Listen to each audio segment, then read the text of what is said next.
ఈ నెల 15వ తేదీ అత్యంత శక్తివంతమైన పవిత్రమైన మహాశివరాత్రి. ఈరోజు ఆ మహాశివుడికి అత్యంత ఇష్టమైన రోజుగా మన పురాణాలు చెప్తున్నాయి. కాని శివరాత్రి రోజు కుంభరాశివారు తెలియక ఈ 5 తప్పులు చేశారంటే పరమేశ్వరుని అనుగ్రహం కాదు కదా, పరమేశ్వరుని ఆగ్రహానికి గురికావలసి వస్తుంది. శివరాత్రి రోజు పొరపాటును కూడా ఈ 5 తప్పులు చేయకూడదు. ఆ తప్పులేంటో ఈ వీడియోలో మనం తెలుసుకుందాం. పరమ పవిత్రమైన మహాశివరాత్రి రోజు పరమేశ్వరుని మనం పంచామృతాలతో గంగాజలంతో అభిషేకం చేసి చక్కగా అన్ని పువ్వులతో పూజించవచ్చు. తులసి బిల్వదళాలు అన్ని పత్రాలతో స్వామిని పూజించవచ్చు. కాని పొరపాటును కూడా 3 రకాలైన పుష్పాలను పరమేశ్వరుడికి సమర్పించకూడదని మన పురాణాలు చెప్తున్నాయి. శివపురాణంలో ఈ విషయం గురించి చెప్పారు. చెంపకం, కేతకం పుష్పాలతో శివయ్యను అసలు పూజించకూడదు. చెంపకమంటే సంపెంగి పువ్వులు తో పొరపాటును కూడా శివారాధన చెయ్యకూడదు. సంపెంగె పువ్వులతో శివారాధన చేసినట్లయితే పరమేశ్వరుడు ఆగ్రహంతో మనల్ని శపిస్తాడు. అదేవిధంగా కేతకీ పుష్పం అంటే మొగలి పుష్పాలతో పరమేశ్వరుని ఆరాధన చేస్తే జీవితంలో అన్ని కష్టాలే, శివుడి యొక్క అనుగ్రహం కాదు, ఆగ్రహానికి గురవుతారు. అదేవిధంగా చెండుమల్లెలు, ఈ 3 రకాల పుష్పాలను శివరాత్రి రోజు పరమేశ్వరుడికి సమర్పించరాదు. అసలు ఎప్పుడూ కూడా శివపూజకి ఈ 3 పుష్పాలను సమర్పించకూడదు. ముఖ్యంగా ఈ శివరాత్రి రోజు మాత్రం పొరపాటును కూడా ఈ 3 రకాల పుష్పాలను శివయ్యకు సమర్పించకూడదు. ఇక చాలామంది చేసే రెండవ తప్పు, శివరాత్రి రోజు పరమేశ్వరుడికి ధూపం సమర్పిస్తూ ఉంటారు. అంటే అగరవత్తులు తీసుకువచ్చి శివుడికి చక్కగా పూజ చేస్తూ ఉంటారు. మామూలుగా పరమేశ్వరుడికి ధూపదీప నైవేద్యాలతో పూజించవచ్చు. కాని ఈ మధ్యన అగరవత్తులు, మొగలి పువ్వుల ఫ్లేవర్స్, సంపెంగె పువ్వుల ఫ్లేవర్స్తో వచ్చే అగరవత్తులు చాలా ఉన్నాయి. మొగలి పువ్వులు, సంపెంగె పువ్వుల ఫ్లేవర్స్తో అగరవత్తులు తయారుచేసి అమ్ముతూ ఉన్నారు. దాంట్లో కెమికల్స్ కూడా మిక్స్ చేసి ఉంటారు. కాబట్టి ఈ మొగలి పువ్వులు, సంపెంగె పువ్వుల ఫ్లేవర్స్తో ఉన్నటువంటి ఆ అగరవత్తులు తెచ్చి శివపూజలో వాడకూడదు. ఈ విషయాన్ని బాగా గుర్తుపెట్టుకోండి. అలా చేస్తే పరమేశ్వరుడు పూజలో నుండి వెళ్ళిపోతాడు. ఆ తరువాత పూజ చేసిన ఫలితం ఉండదు. ఇక 3వ తప్పు, చాలామంది స్త్రీలు ఈ తప్పు చేస్తూ ఉంటారు. దయచేసి ఈ తప్పు మాత్రం శివరాత్రి రోజు పొరపాటును కూడా చేయకండి. అదేంటంటే ఇంటి ముందు శివలింగాల ముగ్గు వేస్తుంటారు. చాలా ఇళ్ల ముందర శివలింగాలు, నందీశ్వరుడు, శూలముగ్గులు వేస్తూ ఉంటారు. పొరపాటును కూడా అలా చెయ్యకండి. శివరాత్రి రోజు పొరపాటును కూడా అసలు ఇలా చెయ్యకూడదు. దారిలో వెళ్లేవారు చెప్పుకాళ్లతో ఆ ముగ్గును తక్కుతారు. అప్పుడు పరమేశ్వరుడికి అవమానం జరిగినట్లే కదా. అంతేకాదు, అలా ముగ్గుపై కుక్కలు, పిల్లలు మలమూత్ర విసర్జన కూడా చేస్తాయి. కాబట్టి అలా ముగ్గు వేయకండి. పూజామందిరం ముందు ముగ్గు వేసుకుని భక్తి శ్రద్ధలతో పూజించండి. అంతేకాని ఇంటి బయట అలా శివలింగాల ముగ్గులు వెయ్యకండి. ఇక 4వ తప్పేంటంటే శివారాధనలో పసుపు అక్షతలను వాడకూడదని మన పెద్దలు చెప్పి ఉన్నారు. శివయ్యకు మనం పూజ చేసేటప్పుడు పసుపు అక్షతలను వినియోగించకూడదు. మామూలుగా ఏ పూజ చేసినా మనం పసుపు అక్షతలు సమర్పిస్తాం. కాని పరమేశ్వరుని యొక్క పూజలో పసుపు అక్షతలను వాడకూడదని మన పెద్దలు చెప్పి ఉన్నారు. సాధారణంగా పసుపు అక్షతలు చేసి దానిపై నీళ్లు పోస్తే ఆ పసుపు మొత్తం వెళ్ళిపోయి అక్షతలు తెల్లగా మారిపోతాయి. ఆ అక్షతలను పరమేశ్వరునికి సమర్పించినట్లయితే పరమేశ్వరుని యొక్క పరిపూర్ణ అనుగ్రహం కలుగుతుంది. ఇక మహాశివరాత్రి రోజు మహాగణపతిని పూజించకుండా శివారాధన చేస్తే ఎటువంటి ఫలితం ఉండదు. పార్వతీ పరమేశ్వరులు గణపతిని ప్రథమ పూజకు అర్హులుగా చేశారు. తొలిపూజ మహాగణపతికి చెయ్యాలి. నిన్ను పూజించకుండా నన్ను పూజిస్తే ఎటువంటి ఫలితం ఉండదని ఆ మహాశివుడే చెప్పాడు. ఇక ముఖ్యంగా శివరాత్రి రోజు శివారాధన తర్వాత ఉపవాసం చెయ్యాలి. 12 సంవత్సరాలలోపు పిల్లలు, 60 సంవత్సరాలు పైబడిన వృద్ధులు, బీపీ, షుగర్ ఉన్నవారు ఉపవాసం చెయ్యకపోయినా పర్వాలేదు. మిగిలినటువంటి వాళ్లందరూ తప్పక ఉపవాసం చెయ్యాలి.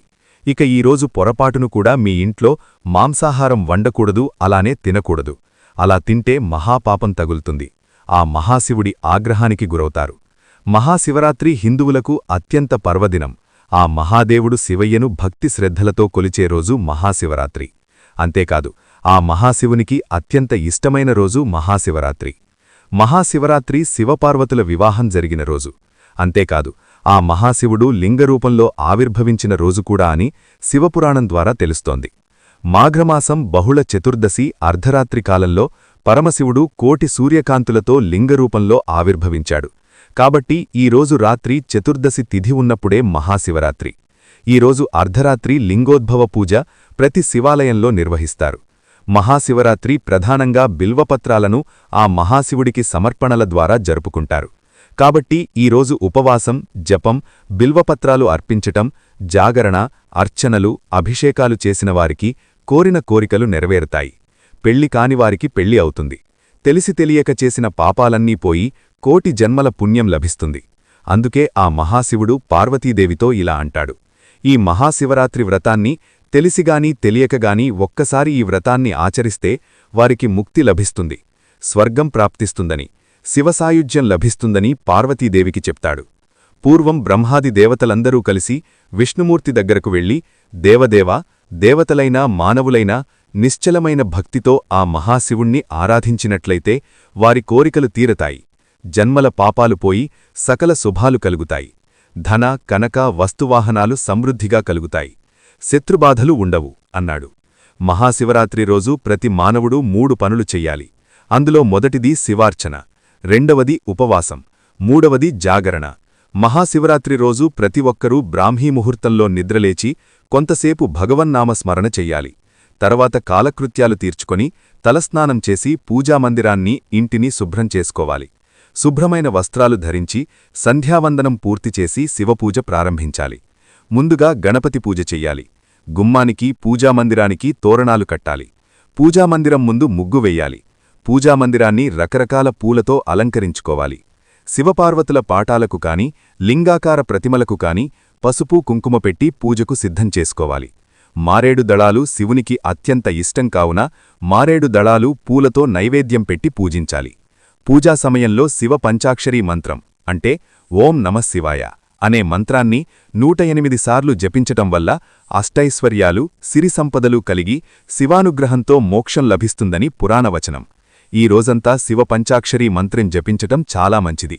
అదేవిధంగా ఈ రోజంతా ఉపవాసం ఉండి సాయంత్రం శివాలయానికి వెళ్లి దీపం వెలిగించాలి. ఇలా చేయటం వల్ల సకల సంపదలు కలుగుతాయి. మహాశివరాత్రి రోజు 5 ముఖములు ఉన్న 2 ఎర్రటి ప్రమిదలు తీసుకొని అందులో 5 ఒత్తులను వేసి నువ్వుల నూనె పోసి దీపాన్ని వెలిగిస్తే దేవతలందరినీ తృప్తిపరుస్తుందని పురాణాలు చెప్తున్నాయి. ఆ మహాశివుడు అభిషేక ప్రియుడు. కాబట్టి శివరాత్రి రోజు ఆ మహాశివయ్యను నవధాన్యాలతో అభిషేకిస్తే ధనప్రాప్తితో పాటు పుత్రలాభం కలుగుతుంది. ఉప్పుతో అభిషేకిస్తే సౌభాగ్యం కలుగుతుంది. అదేవిధంగా శివయ్యను రకరకాల పూలతో పూజిస్తే జీవితంలో రాజభోగాలు అనుభవిస్తారని పురాణవచనం.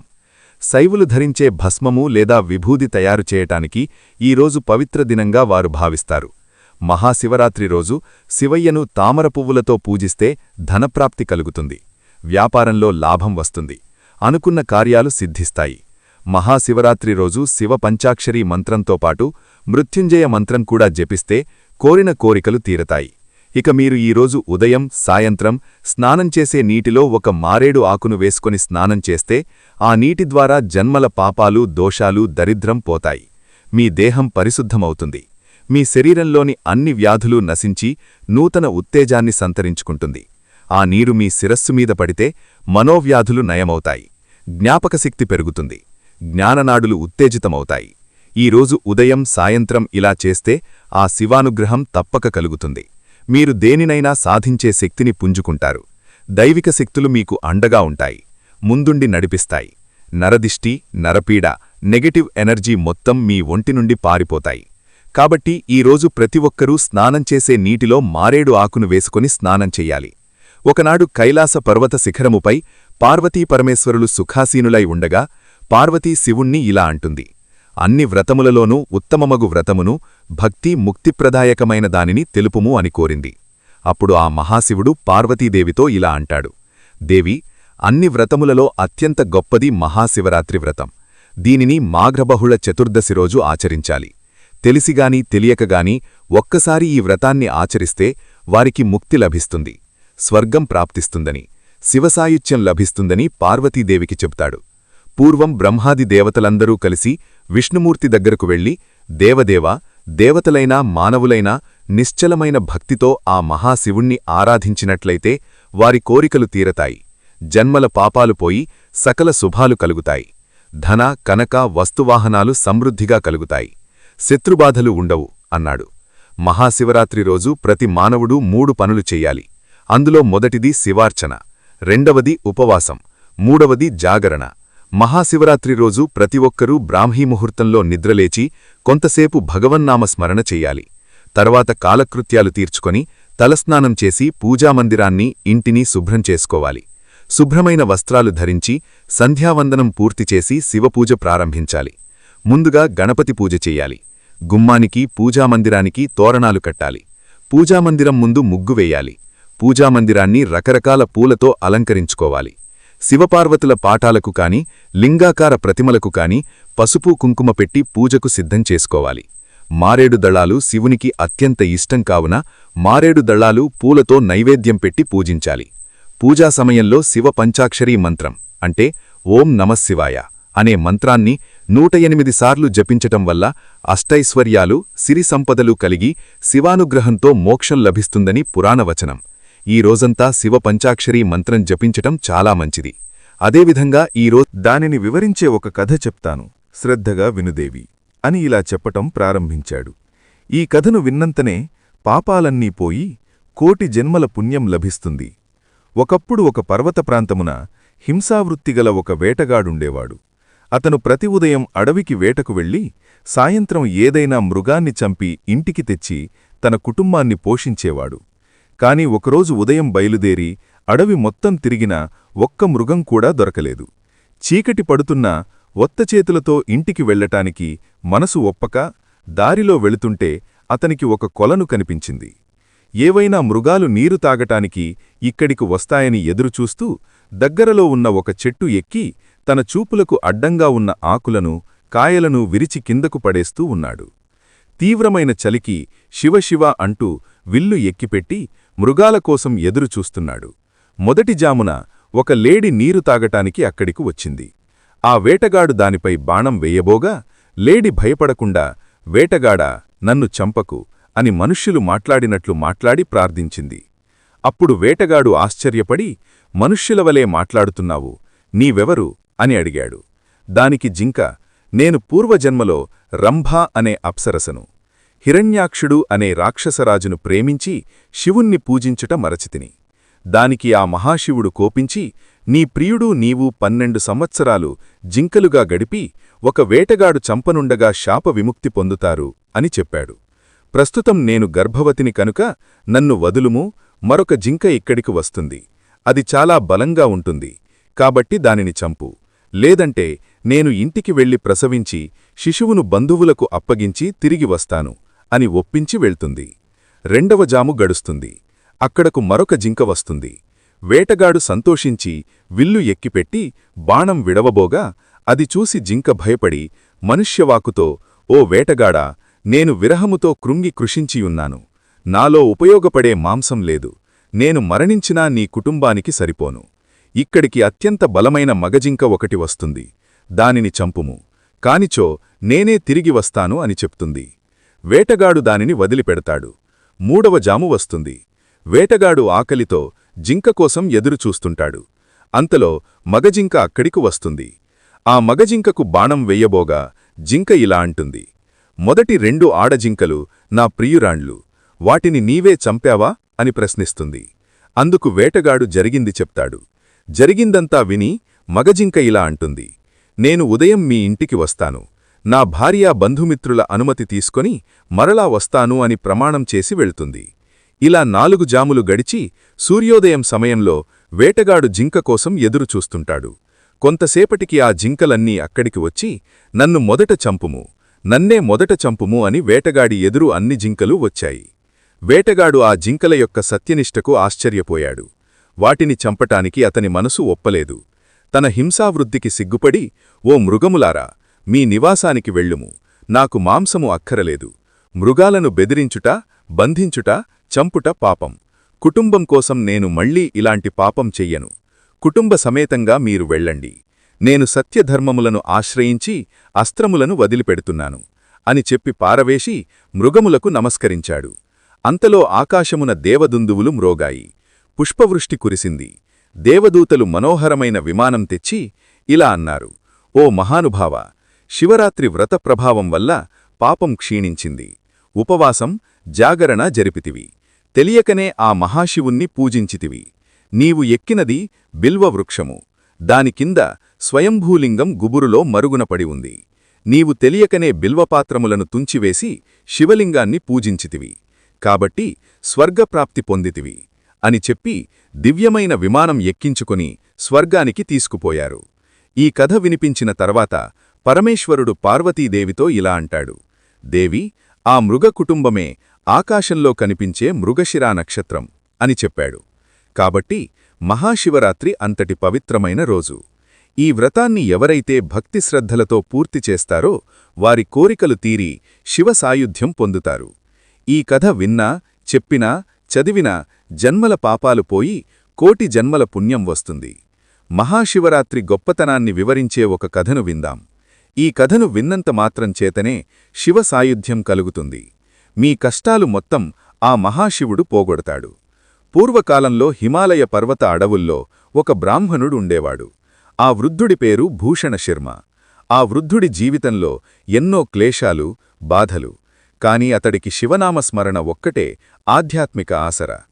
పెద్ద కుటుంబం ఉండేది, కాని ఆప్తులందరూ చనిపోయారు. సంతానం లేరు. భార్య కూడా అనారోగ్యంతో మరణించింది.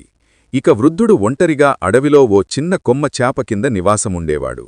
అతడికి జీవనోపాధి లేక అడవిలో దొరికే పండ్లు, మూలికలు తిని కాలం వెల్లదీసేవాడు. కాని ప్రతిరోజూ శివలింగం వద్ద పూజ చేయటం మాత్రం మరిచిపోయేవాడు కాదు. అతని నోటి నుండి ఎప్పుడూ ఓం నమఃశివాయ అనే మంత్రం వినిపించేది. ప్రతిరోజూ ఉదయం లేచిన వెంటనే పర్వత శిఖరంపై ఉండే శివలింగం దగ్గరకు వెళ్లేవాడు. అక్కడ ఒక చిన్న గంగానది ఊట ప్రవహిస్తూ ఉండేది.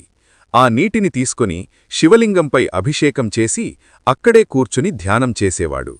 అది అతని జీవితానికి నిలయమైంది. అతనికి మిత్రులెవరూ లేరు. ప్రకృతి, ఆ గంగా ఊటనేరు, ఆ శివలింగం, ఇవే అతని ఆస్తులు, బంధువులు. అటువంటి భక్తుడు ఓ రోజు మరింత ఉత్సాహంగా ఉన్నాడు. ఎందుకంటే రాబోయే రాత్రి మహాశివరాత్రి. ఈ రోజు శివుడు భక్తుల కోరికలను తీర్చే పవిత్ర రాత్రి. ఆ బ్రాహ్మణ వృద్ధుడు ఇలా అనుకున్నాడు: ఈరోజు నా శివనాథుడికి పూర్తిగా ఉపవాసం చేసి రాత్రంతా జాగరణ చేసి శివనామస్మరణ చేస్తే నాకు శివప్రసాదం లభిస్తుంది అని అనుకున్నాడు. అదే అతని అంతిమ కోరిక. అతడికి తెలుసు, తన జీవితం ఆఖరి దశలో ఉందని. మరుసటి ఏడాది మహాశివరాత్రి చూస్తానో చూడనో తెలియదు. కాబట్టి ఈ మహాశివరాత్రి నా జీవితంలో చివరిది అనే భావనతో మరింత భక్తితో నిశ్చయించుకున్నాడు. ఇక ఆ వృద్ధుడు ఉపవాస దీక్ష తీసుకున్నాడు. ఆకలితో పోరాటం చేస్తున్నాడు. అది శివరాత్రి రోజు ఉదయం. వృద్ధుడు లేచి గంగానది జలంతో స్నానం చేసి శివలింగం పూజ పూర్తి చేశాడు. పండ్లు తీసుకొని రావాలని అడవిలో వెతికాడు. అయితే ఈరోజు వింతగా ఎక్కడా ఒక్క పండు కూడా కనిపించలేదు. నిత్యం కనబడే చెట్లపైన కూడా ఏమీ లేవు. అతను ఇలా అనుకున్నాడు: ఇది శివుని పరీక్ష. ఆయన తాపానికి లోను కాకూడదు, ఆకలికి లొంగకూడదు. ఉపవాసం ఆచరిస్తూ శివుని ఆశీసులు పొందాలి అని వృద్ధుడు నిశ్చయించుకున్నాడు. అలా అతను ఆకలి బాధను తట్టుకుని ఉపవాసాన్ని వదిలిపెట్టలేదు. ఇక రాత్రి సమీపించింది. వృద్ధుడు శివలింగం దగ్గరే కూర్చున్నాడు. శరీరం బలహీనంగా ఉంది. ఆకలి దాహం కలిసి మరింత నొప్పి కలిగిస్తున్నాయి. కాని అతను శివనామస్మరణ ఆపలేదు. ఓం నమఃశివాయ, ఓం నమఃశివాయ అని జపిస్తూ రాత్రి గడిపేందుకు సిద్ధమయ్యాడు. అది ప్రమాదకరమైన వాతావరణం. అప్పుడు చీకటి ముదిరింది. అడవి మృగాలు గర్జన వినిపించాయి. సింహాలు, చిరుతలు రాత్రి సమయంలో భయంకరమైన శబ్దాలతో పరిసర ప్రాంతాలలో సంచరించేవి. రాత్రి మధ్యభాగంలో ఒక పెద్ద సింహం అది తినేందుకు ఏమీ దొరక ఆకలితో తలడిల్లుతూ అక్కడి శివలింగం దగ్గరకు వచ్చింది. ఆ సింహం వృద్ధుణ్ణి చూసి నెమ్మదిగా ముందుకు వచ్చింది. సింహాన్ని చూసిన వృద్ధుడు భయం కలగలేదు. కాని అతని మాట రాలేదు. అతను మనసులో ఇలా అనుకున్నాడు: శివుని అనుమతి లేకుండా నన్ను ఏదీ తినదు. ఇది కూడా ఆయన లీలే. అతని శరీరంలో బలం లేకపోయినా మనసులో ధైర్యం బలీయంగా ఉండేది. అతను కేవలం శివనామాన్ని జపిస్తూ కూర్చున్నాడు. ఇక శివుడి అనుగ్రహం కలిగింది. సింహం ఒక్కసారిగా ఆశ్చర్యకరంగా వృద్ధుణ్ణి చూడటం మానేసి మెల్లగా వెనక్కి వెళ్ళిపోయింది. ఇది చూసి భూషణశర్మ కన్నీళ్లు పెట్టుకున్నాడు. ఇది శివుడి కృపే. ఆయనే నన్ను రక్షించాడు. ఇక అక్కడే ఆ రాత్రి చివరిలో ఉదయం వేళ ఆకాశంలో చక్కని కాంతి, పారిజాత పువ్వుల వాసన ఆ మహాశివుడి శివలింగం నుండి ప్రకాశం వెలువడింది. శివుడు ప్రత్యక్షమయ్యాడు. ఇక ఆ మహాశివుడు ఆ వృద్ధ బ్రాహ్మణుడితో ఇలా అన్నాడు: భూషణశర్మ, నీ భక్తి నన్ను మెప్పించింది. నీ ఉపవాస దీక్షకు తృప్తిపడ్డాను. నీకు నేను చిరంజీవత్వాన్ని ప్రసాదిస్తున్నాను. నీ గురించి విన్న ప్రతి భక్తుడికి శాంతి, అభయం లభిస్తుంది. నీ గురించి ఎవరైతే వింటారో వారికి సకల శుభాలు కలుగుతాయి. వారి యొక్క పాపాలన్నీ పోతాయని చెప్పగానే అది విన్న వృద్ధుడి మనస్సు ఆనందంతో పొంగిపోయింది. అతను శివుడి దర్శనం పొంది అదే క్షణం తన శరీర బలహీనత తొలగిపోయి చిరంజీవిగా మారిపోయాడు. ఎప్పటికీ హిమాలయ ప్రాంతంలో అతని నామం భూషణ శర్మ అని ఆ ప్రాంతంలో ప్రజలు చెప్తుంటారు. మహాశివరాత్రి రోజున శివుడు సేవ చేసే భక్తులకు భూషణ శర్మ అనుగ్రహం ఉంటుందనే నమ్మకం కూడా ఉంది. ఉపవాసం, నిష్ఠ, భక్తి ఉంటే శివుడు కష్టాలను తొలగిస్తాడు. ఆపదలో ధైర్యంగా శివనామాన్ని ఉచ్చరించేవారిని శివుడు రక్షిస్తాడు. శివరాత్రి రోజు నిస్వార్థంగా పూజ చేస్తే ఆ భక్తుడికి ఆయురారోగ్యం, సంపద లభిస్తాయి. ఈ కథను ఎవరైతే విన్నారో మీ అంత అదృష్టవంతులు ఇక ఉండరు. మీరు చేసిన పాపాలన్నీ ఈ రోజుతో పోతాయి. మహాశివరాత్రి ఎంతో పవిత్రమైన, శక్తివంతమైన రోజు. ఈ రోజు ఖచ్చితంగా ప్రతి శివభక్తుడు విభూది ధరించాలి. ఈ రోజు నుదుటిన విభూదిని ఇలా ధరిస్తే అష్టైశ్వర్యాలు, భోగభాగ్యాలు కలుగుతాయి. దానిని వివరించే ఒక కథ చెప్తాను, శ్రద్ధగా వినుదేవి అని ఇలా చెప్పటం ప్రారంభించాడు. ఈ కథను విన్నంతనే పాపాలన్నీ పోయి కోటి జన్మల పుణ్యం లభిస్తుంది. ఒకప్పుడు ఒక పర్వత ప్రాంతమున హింసావృత్తిగల ఒక వేటగాడుండేవాడు. అతను ప్రతి ఉదయం అడవికి వేటకు వెళ్లి సాయంత్రం ఏదైనా మృగాన్ని చంపి ఇంటికి తెచ్చి తన కుటుంబాన్ని పోషించేవాడు. కాని ఒకరోజు ఉదయం బయలుదేరి అడవి మొత్తం తిరిగినా ఒక్క మృగం కూడా దొరకలేదు. చీకటి పడుతున్నా ఒత్తచేతులతో ఇంటికి వెళ్లటానికి మనసు ఒప్పక దారిలో వెళుతుంటే అతనికి ఒక కొలను కనిపించింది. ఏవైనా మృగాలు నీరు తాగటానికి ఇక్కడికి వస్తాయని ఎదురుచూస్తూ దగ్గరలో ఉన్న ఒక చెట్టు ఎక్కి తన చూపులకు అడ్డంగా ఉన్న ఆకులను, కాయలను విరిచి కిందకు పడేస్తూ ఉన్నాడు. తీవ్రమైన చలికి శివశివ అంటూ విల్లు ఎక్కిపెట్టి మృగాల కోసం ఎదురుచూస్తున్నాడు. మొదటి జామున ఒక లేడి నీరు తాగటానికి అక్కడికి వచ్చింది. ఆ వేటగాడు దానిపై బాణం వెయ్యబోగా లేడి భయపడకుండా, వేటగాడా, నన్ను చంపకు అని మనుష్యులు మాట్లాడినట్లు మాట్లాడి ప్రార్థించింది. అప్పుడు వేటగాడు ఆశ్చర్యపడి, మనుష్యులవలే మాట్లాడుతున్నావు, నీవెవరు అని అడిగాడు. దానికి జింక, నేను పూర్వజన్మలో రంభా అనే అప్సరసను, హిరణ్యాక్షుడు అనే రాక్షసరాజును ప్రేమించి శివుణ్ణి పూజించుట మరచితిని. దానికి ఆ మహాశివుడు కోపించి, నీ ప్రియుడు నీవు 12 సంవత్సరాలు జింకలుగా గడిపి ఒక వేటగాడు చంపనుండగా శాప విముక్తి పొందుతారు అని చెప్పాడు. ప్రస్తుతం నేను గర్భవతిని కనుక నన్ను వదులుము, మరొక జింక ఇక్కడికి వస్తుంది. అది చాలా బలంగా ఉంటుంది, కాబట్టి దానిని చంపు. లేదంటే నేను ఇంటికి వెళ్లి ప్రసవించి శిశువును బంధువులకు అప్పగించి తిరిగి వస్తాను అని ఒప్పించి వెళ్తుంది. రెండవ జాము గడుస్తుంది. అక్కడకు మరొక జింక వస్తుంది. వేటగాడు సంతోషించి విల్లు ఎక్కిపెట్టి బాణం విడవబోగా అది చూసి జింక భయపడి మనుష్యవాకుతో, ఓ వేటగాడా, నేను విరహముతో కృంగి కృషించియున్నాను. నాలో ఉపయోగపడే మాంసం లేదు. నేను మరణించినా నీ కుటుంబానికి సరిపోను. ఇక్కడికి అత్యంత బలమైన మగజింక ఒకటి వస్తుంది. దానిని చంపుము. కానిచో నేనే తిరిగి వస్తాను అని చెప్తుంది. వేటగాడు దానిని వదిలిపెడతాడు. మూడవ జాము వస్తుంది. వేటగాడు ఆకలితో జింక కోసం ఎదురుచూస్తుంటాడు. అంతలో మగజింక అక్కడికి వస్తుంది. ఆ మగజింకకు బాణం వెయ్యబోగా జింక ఇలా అంటుంది, మొదటి 2 ఆడజింకలు నా ప్రియురాండ్లు, వాటిని నీవే చంపావా అని ప్రశ్నిస్తుంది. అందుకు వేటగాడు జరిగింది చెప్తాడు. జరిగిందంతా విని మగజింక ఇలా అంటుంది, నేను ఉదయం మీ ఇంటికి వస్తాను. నా భార్యా బంధుమిత్రుల అనుమతి తీసుకొని మరలా వస్తాను అని ప్రమాణం చేసి వెళ్తుంది. ఇలా 4 జాములు గడిచి సూర్యోదయం సమయంలో వేటగాడు జింక కోసం ఎదురుచూస్తుంటాడు. కొంతసేపటికి ఆ జింకలన్నీ అక్కడికి వచ్చి, నన్ను మొదట చంపుము, నన్నే మొదట చంపుము అని వేటగాడి ఎదురు అన్ని జింకలు వచ్చాయి. వేటగాడు ఆ జింకల యొక్క సత్యనిష్టకు ఆశ్చర్యపోయాడు. వాటిని చంపటానికి అతని మనసు ఒప్పలేదు. తన హింసావృద్ధికి సిగ్గుపడి, ఓ మృగములారా, మీ నివాసానికి వెళ్ళుము, నాకు మాంసము అక్కరలేదు. మృగాలను బెదిరించుట, బంధించుట, చంపుట పాపం. కుటుంబం కోసం నేను మళ్లీ ఇలాంటి పాపం చెయ్యను. కుటుంబ సమేతంగా మీరు వెళ్ళండి. నేను సత్యధర్మములను ఆశ్రయించి అస్త్రములను వదిలిపెడుతున్నాను అని చెప్పి పారవేసి మృగములకు నమస్కరించాడు. అంతలో ఆకాశమున దేవదుందువులు మ్రోగాయి. పుష్పవృష్టి కురిసింది. దేవదూతలు మనోహరమైన విమానం తెచ్చి ఇలా అన్నారు: ఓ మహానుభావ, శివరాత్రి వ్రత ప్రభావం వల్ల పాపం క్షీణించింది. ఉపవాసం, జాగరణ జరిపితివి. తెలియకనే ఆ మహాశివుణ్ణి పూజించితివి. నీవు ఎక్కినది బిల్వవృక్షము. దాని కింద స్వయంభూలింగం గుబురులో మరుగునపడి ఉంది. నీవు తెలియకనే బిల్వపాత్రములను తుంచివేసి శివలింగాన్ని పూజించితివి. కాబట్టి స్వర్గప్రాప్తి పొందితివి అని చెప్పి దివ్యమైన విమానం ఎక్కించుకొని స్వర్గానికి తీసుకుపోయారు. ఈ కథ వినిపించిన తర్వాత పరమేశ్వరుడు పార్వతీదేవితో ఇలా అంటాడు: దేవి, ఆ మృగ కుటుంబమే ఆకాశంలో కనిపించే మృగశిరా నక్షత్రం అని చెప్పాడు. కాబట్టి మహాశివరాత్రి అంతటి పవిత్రమైన రోజు.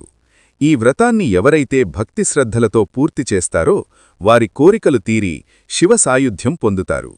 ఈ కథ విన్నా, చెప్పినా, చదివినా జన్మల పాపాలు పోయి కోటి జన్మల పుణ్యం వస్తుంది. మహాశివరాత్రి గొప్పతనాన్ని వివరించే ఒక కథను విందాం. ఈ కథను విన్నంత మాత్రం చేతనే శివ సాయుధ్యం కలుగుతుంది. మీ కష్టాలు మొత్తం ఆ మహాశివుడు పోగొడతాడు. పూర్వకాలంలో హిమాలయ పర్వత అడవుల్లో ఒక బ్రాహ్మణుడు ఉండేవాడు. ఆ వృద్ధుడి పేరు భూషణ శర్మ. ఆ వృద్ధుడి జీవితంలో ఎన్నో క్లేశాలు, బాధలు. కాని అతడికి శివనామస్మరణ ఒక్కటే ఆధ్యాత్మిక ఆసరా. పెద్ద కుటుంబం ఉండేది, కాని ఆప్తులందరూ చనిపోయారు. సంతానం లేరు. భార్య కూడా అనారోగ్యంతో మరణించింది. ఇక వృద్ధుడు ఒంటరిగా అడవిలో ఓ చిన్న కొమ్మ చాప కింద నివాసముండేవాడు. అతడికి జీవనోపాధి లేక అడవిలో దొరికే పండ్లు, మూలికలు తిని కాలం వెల్లదీసేవాడు. కాని ప్రతిరోజూ శివలింగం వద్ద పూజ చేయటం మాత్రం మరిచిపోయేవాడు కాదు. అతని నోటి నుండి ఎప్పుడూ ఓం నమఃశివాయ అనే మంత్రం వినిపించేది. ప్రతిరోజూ ఉదయం లేచిన వెంటనే పర్వత శిఖరంపై ఉండే శివలింగం దగ్గరకు వెళ్లేవాడు. అక్కడ ఒక చిన్న గంగానది ఊట ప్రవహిస్తూ ఉండేది. ఆ నీటిని తీసుకొని శివలింగంపై అభిషేకం చేసి అక్కడే కూర్చుని ధ్యానం చేసేవాడు. అది అతని జీవితానికి నిలయమైంది. అతనికి మిత్రులెవరూ లేరు.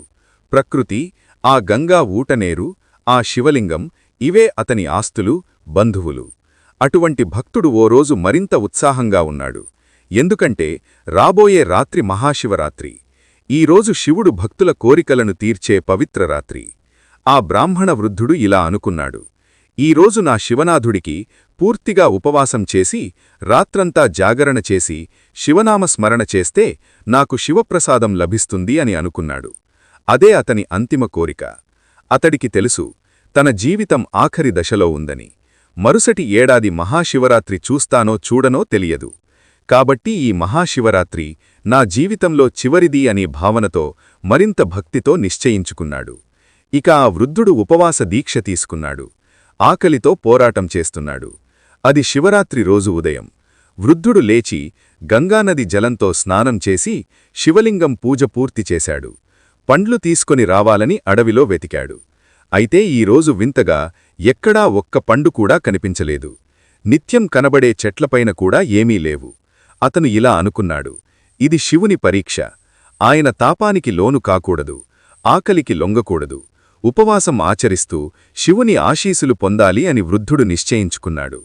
అలా అతను ఆకలి బాధను తట్టుకుని ఉపవాసాన్ని వదిలిపెట్టలేదు. ఇక రాత్రి సమీపించింది. వృద్ధుడు శివలింగం దగ్గరే కూర్చున్నాడు. శరీరం బలహీనంగా ఉంది. ఆకలి దాహం కలిసి మరింత నొప్పి కలిగిస్తున్నాయి. కాని అతను శివనామస్మరణ ఆపలేదు. ఓం నమఃశివాయ, ఓం నమఃశివాయ అని జపిస్తూ రాత్రి గడిపేందుకు సిద్ధమయ్యాడు. అది ప్రమాదకరమైన వాతావరణం. అప్పుడు చీకటి ముదిరింది. అడవి మృగాలు గర్జన వినిపించాయి. సింహాలు, చిరుతలు రాత్రి సమయంలో భయంకరమైన శబ్దాలతో పరిసర ప్రాంతాలలో సంచరించేవి. రాత్రి మధ్యభాగంలో ఒక పెద్ద సింహం అది తినేందుకు ఏమీ దొరక ఆకలితో తలడిల్లుతూ అక్కడి శివలింగం దగ్గరకు వచ్చింది. ఆ సింహం వృద్ధుణ్ణి చూసి నెమ్మదిగా ముందుకు వచ్చింది. సింహాన్ని చూసిన వృద్ధుడు భయం కలగలేదు. కాని అతని మోట మాట రాలేదు. అతను మనసులో ఇలా అనుకున్నాడు: శివుని అనుమతి లేకుండా నన్ను ఏదీ తినదు. ఇది కూడా ఆయన లీలే. అతని శరీరంలో బలం లేకపోయినా మనసులో ధైర్యం బలీయంగా ఉండేది. అతను కేవలం శివనామాన్ని జపిస్తూ కూర్చున్నాడు. ఇక శివుడి అనుగ్రహం కలిగింది. సింహం ఒక్కసారిగా ఆశ్చర్యకరంగా వృద్ధుణ్ణి చూడటం మానేసి మెల్లగా వెనక్కి వెళ్ళిపోయింది. ఇది చూసి భూషణ శర్మ కన్నీళ్లు పెట్టుకున్నాడు. ఇది శివుడి కృపే. ఆయనే నన్ను రక్షించాడు. ఇక అక్కడే ఆ రాత్రి చివర్లో ఉదయం వేళ ఆకాశంలో చక్కని కాంతి, పారిజాత పువ్వుల వాసన, ఆ మహాశివుడి శివలింగం నుండి ప్రకాశం వెలువడింది. శివుడు ప్రత్యక్షమయ్యాడు. ఇక ఆ మహాశివుడు ఆ వృద్ధ బ్రాహ్మణుడితో ఇలా అన్నాడు: భూషణ శర్మ, నీ భక్తి నన్ను మెప్పించింది. నీ ఉపవాస దీక్షకు తృప్తిపడ్డాను. నీకు నేను చిరంజీవత్వాన్ని ప్రసాదిస్తున్నాను. నీ గురించి విన్న ప్రతి భక్తుడికి శాంతి, అభయం లభిస్తుంది. నీ గురించి ఎవరైతే వింటారో వారికి సకల శుభాలు కలుగుతాయి. వారి యొక్క పాపాలన్నీ పోతాయని చెప్పగానే అది విన్న వృద్ధుడి మనస్సు ఆనందంతో పొంగిపోయింది. అతను శివుడి దర్శనం పొంది అదే క్షణం తన శరీర బలహీనత తొలగిపోయి చిరంజీవిగా మారిపోయాడు. ఎప్పటికీ హిమాలయ ప్రాంతంలో అతని నామం భూషణ శర్మ అని ఆ ప్రాంతంలో ప్రజలు చెప్తుంటారు. మహాశివరాత్రి రోజున శివుడు సేవ చేసే భక్తులకు భూషణ శర్మ అనుగ్రహం ఉంటుందనే నమ్మకం కూడా ఉంది. ఉపవాసం, నిష్ఠ, భక్తి ఉంటే శివుడు కష్టాలను తొలగిస్తాడు. ఆపదలో ధైర్యంగా శివనామాన్ని ఉచ్చరించేవారిని శివుడు రక్షిస్తాడు. శివరాత్రి రోజు నిస్వార్థంగా పూజ చేస్తే ఆ భక్తుడికి ఆయురారోగ్యం, సంపద లభిస్తాయి. ఈ కథను ఎవరైతే విన్నారో మీ అంత అదృష్టవంతులు ఇక ఉండరు. మీరు చేసిన పాపాలన్నీ ఈ రోజుతో పోతాయి. మహాశివరాత్రి ఎంతో పవిత్రమైన, శక్తివంతమైన రోజు. ఈ రోజు ఖచ్చితంగా ప్రతి శివభక్తుడు విభూది ధరించాలి. ఈ రోజు నుదుటిన విభూదిని ఇలా ధరిస్తే అష్టైశ్వర్యాలు, భోగభాగ్యాలు కలుగుతాయి.